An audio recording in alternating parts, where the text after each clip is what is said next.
All right, Coach Sidney, congratulations on making the conference tournament the second straight year for the Lady Bulldogs, fourth overall trip to the GSC tournament. Just talk about the season and everything that led up to this point. Yeah, I think making it to the conference tournament is a perfect picture of how the season has gone for these girls, and they've just continued to fight hard and battle after an 0-6 start to the season, and to have two 7-game winning streaks, and just to battle back from being behind in games. They have just worked so hard this season and have grown and continue to get better each day, and so the accomplishment of making it to the conference tournament is just the perfect embodiment of that. And you mentioned the two 7-game winning streaks. Those are the longest winning streaks that Union Softball has had while members of the GSC. Mm-hmm.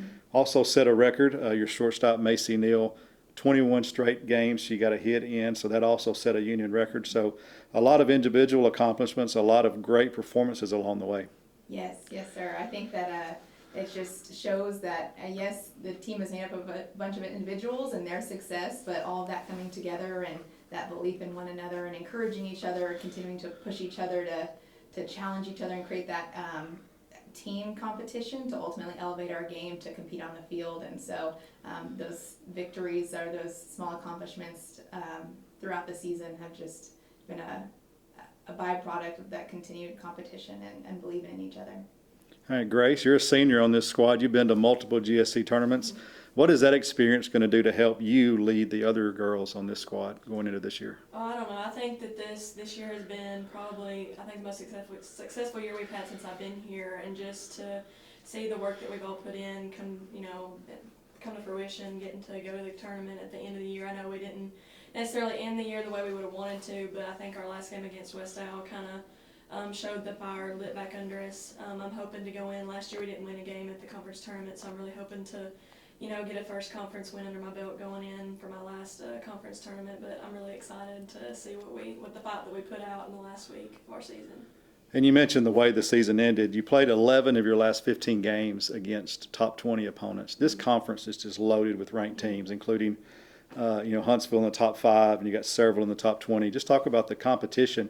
Even as a lower seed, you're still a really good softball team that can beat a lot of teams in this country. Oh yeah, we beat MC or the first game we played against them here at home. So I mean, we're going in playing them in first round. I'm expecting us to put out as big a fight, if not bigger, than the one we put out against them when they were here several weeks ago. So I mean, yeah, all these teams are ranked, and we may not be, but we have just as much fight and just as much heart as any of those teams, and I would put us against any of them any day.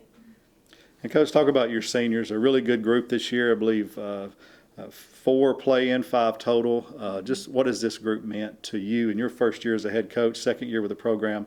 How have you seen them grow and lead this year? Yeah, I think there's just been exponential growth from last year to this year, and to just what I could hope as their coach, and only obviously being their head coach for 1 year.